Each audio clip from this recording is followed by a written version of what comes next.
বৃদ্ধ মহিলাটি বলে, হ্যাঁ, যখনই ও কোনো ধারালো জিনিস উঠাতো আমরা তখন তাকে আটকে দিতাম। আমরা ওই ধারালো জিনিসটা নিয়ে ওটার ভালো ব্যবহার তাকে শেখাতাম। ওর রাগ অন্য কোনো জিনিসের উপর লাগিয়ে দিতাম, কিন্তু কখনো কাউকে কোনো আঘাত করতে দেইনি। কিছু সময় পর জিন দেখতে পারে রাস্তার মধ্যে কিছু বাচ্চা পুরনো গেম খেলতেছে। এটা দেখে জিন পাগল হয়ে যায়। সারাদিন খেলতে থাকে বাচ্চার সাথে, তবুও হারতে থাকে আর ভাবে মানুষ কতটা আগে চলে গেছে। যখনই তার কাছে টাকা শেষ হয়ে যায় সে ইয়াং এর কাছে যায় টাকার জন্য, কিন্তু ইয়াং ডিরেক্ট টাকার জন্য মানা করে দেয়। রাতের বেলায় জিনি ইয়াং এর গাড়ির সামনে এসে দাঁড়ায় আর বলে, এত রিয়েক্ট কেন করতেছো? আমি তো জাস্ট লোন নিতে চাচ্ছি। ইয়াং কিছু না ভেবে জিনের উপর গাড়ি চালিয়ে দেয়। এবার জিনি বলে, আমি তো জাস্ট শুধু গেম খেলতে চেয়েছিলাম।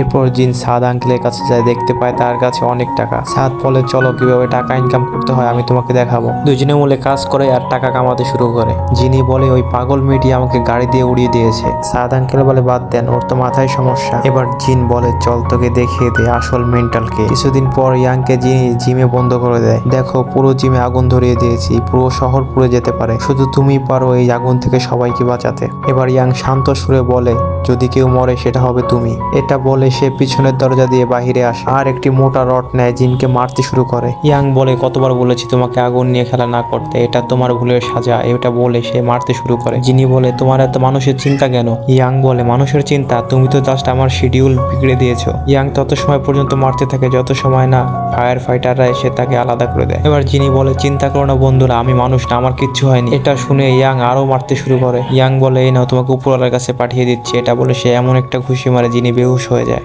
একদিন ইয়াং তার কাছের বন্ধুকে নিয়ে রেস্টুরেন্টে খাবার খাচ্ছিল, আর তখনই সেখানে জিনি হুট করে চলে আসে। ইয়াং বলে, তুমি আবারও আসছো? জিনি ইনভিজিবল হয়েছিল তাই সবাই মনে করছে ইয়াং নিজে থেকেই কথা বলছে। ইয়াং জিনিকে নিয়ে বাহিরে চলে যায় আর একটি হেয়ার ক্লিপ ধরিয়ে দেয় আর বলে, যখন তুমি ইনভিজিবল থাকবে তখন তুমি এটা পরে নিবে, যাতে আমি বুঝতে পারি তোমাকে শুধু আমিই দেখতেছি। এমনিতেই লোকে আমাকে সাইকো বলে, আমি আর পাগল হতে চাই না। জিনি বলে, তো কি এটা তোমার প্রথম উইশ? ইয়াং বলে, না, এটা আমার কোনো প্রথম উইশ না। ইয়াং বলে, তুমি কি আমার থেকে মুক্তি পেতে চাও?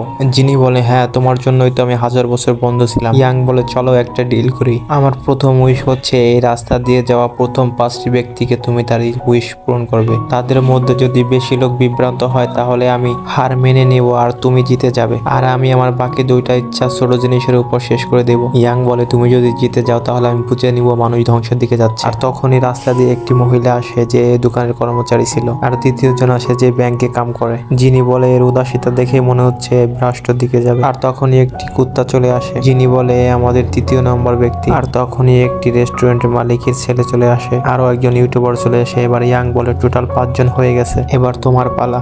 পরবর্তী পার্টির জন্য ভিডিওতে লাইক করে চ্যানেলটিকে সাবস্ক্রাইব করে কমেন্ট বক্সে পার্ট 2 লিখে কমেন্ট করুন।